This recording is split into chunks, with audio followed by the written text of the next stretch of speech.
Oke teman-teman, selamat datang kembali di channel Perjuangan IP. Kita akan melanjutkan untuk part selanjutnya teman-teman. Kita melanjutkan yang tadi yang sampai di negara kelas Marxisme di Indonesia. Kita masuk dalam paragraf berikutnya teman-teman.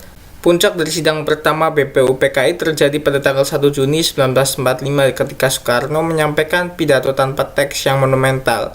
Di hadapan para anggota sidang, Soekarno memperkenalkan istilah filosofis Grondslag atau dasar filsafah atau Weltanschauung pandangan dunia bagi Indonesia merdeka yang ia sebut dengan nama Pancasila, teman-teman. Soekarno mengusulkan 5 prinsip dasar, yaitu kebangsaan Indonesia atau nasionalisme, internasionalisme atau perkemanusiaan, mufakat atau demokrasi, kesejahteraan sosial, dan ketuhanan yang berkebudayaan. Soekarno juga menjelaskan bahwa 5 prinsip tersebut dapat diperas menjadi trisila, yaitu sosionasionalisme, sosiodemokrasi, dan ketuhanan, dan dapat diperas kembali menjadi ekasila, yaitu gotong royong. Prinsip gotong royong inilah yang digarisbawahi sebagai sintetis tertinggi dari karakter asli bangsa Indonesia, sebuah nilai yang menuntut kerjasama lintas sekat demi kepentingan bersama, teman-teman. Meskipun pidato Soekarno diterima dengan gegap gempita, sidang pertama BPUPKI belum menghasilkan kesepakatan formal tertulis mengenai rumusan dasar negara. Oleh karena itu, dibentuklah panitia kecil yang kemudian berkembang menjadi Panitia 9, sebuah tim kecil yang merepresentasikan kompromi politis antara dua faksi terbesar di BPUPKI, yaitu golongan kebangsaan nasionalis sekuler seperti Soekarno, Muhammad Hatta, Muhammad Yamin, A.A. Maramis, dan Ahmad Subarjo, dan golongan Islam seperti Ki Bagus Hadikusumo, Abi Kusno Cokro Sujoso, Haji Agus Salim, dan Kiai Haji Wahid Hasyim. Tugas Panitia 9 sangat krusial, yaitu menjembatani jurang perbedaan antara konsep negara sekuler murni dan negara berbasis syariat Islam, teman-teman. Di sini kerja keras Panitia 9 membuahkan hasil pada tanggal 22 Juni 45 dengan lahirnya dokumen Piagam Jakarta atau Jakarta Charter. Dalam Piagam Jakarta ini, rumusan Pancasila pertama kali disepakati secara tertulis, namun dengan klausul pada sila pertama yang berbunyi ketuhanan dengan kewajiban menjalankan syariat Islam bagi pemeluk-pemeluknya. Klausul ini dikenal sebagai 7 kata yang di satu sisi memuaskan aspirasi kelompok Islam, namun di sisi lain menyimpan potensi disintegrasi nasional yang sangat besar, terutama bagi wilayah Indonesia bagian timur yang mayoritas penduduknya non-Islam, teman-teman.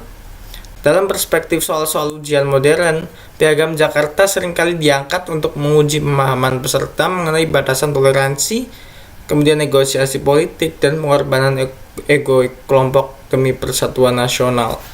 Dinamika secara berlanjut ke masa sidang kedua BPUPKI pada tanggal 10 sampai 17 Juli, teman-teman. Tahun 1945 yang berfokus pada rancangan Undang-Undang Dasar hingga akhirnya BPUPKI dibubarkan dan digantikan oleh Dokuritsu Junbi Inkai atau Panitia Persiapan Kemerdekaan Indonesia pada tanggal 7 Agustus 1945 dengan Soekarno sebagai ketuanya, teman-teman. PPKI bukan lagi badan penyelidik bentukan Jepang, melainkan sebuah lembaga representatif rakyat Indonesia yang memiliki otoritas penuh untuk mendeklarasikan ketatanegaraan baru setelah proklamasi kemerdekaan pada 17 Agustus 1945, teman-teman. Momen paling dramatis dan menunjukkan puncak kedewasaan berpolitik para tokoh bangsa terjadi pada sore hari, tanggal 17 Agustus 1945, tepat beberapa jam setelah proklamasi. Muhammad Hatta didatangi oleh seorang perwira Angkatan Laut Jepang atau disebut Kaigun yang menyampaikan pesan dari perwakilan tokoh Indonesia Timur. Mereka menyatakan keberatan yang keras terhadap 7 kata dalam sila pertama Piagam Jakarta dan mengancam akan memisahkan diri dari Republik Indonesia yang baru seumur jagung tersebut jika klausul itu tetap dipertahankan, teman-teman. Menyadari bahaya perpecahan yang nyata, pada pagi hari tanggal 18 Agustus 45 sebelum sidang pertama PPKI dimulai, Muhammad Hatta melakukan pertemuan informal lobbying dengan 4 tokoh Islam terkemuka seperti Ki Bagus Hadikusumo, kemudian Wahid Hasyim, Kasman Singo Dimejo, dan Teuku Muhammad Hasan, Dengan pendekatan yang persuasif, tulus, dan mengedepankan masa depan bangsa, Hatta berhasil meyakinkan para tokoh Islam untuk mengganti kalimat tersebut menjadi ketuhanan Yang Maha Esa, teman-teman. Pengorbanan besar dari para tokoh Islam ini adalah bukti nyata dari nilai ketuhanan yang inklusif, di mana agama tidak dijadikan alat pemecah belah, melainkan payung moral yang mengayomi seluruh warga negara tanpa terkecuali, ya teman-teman.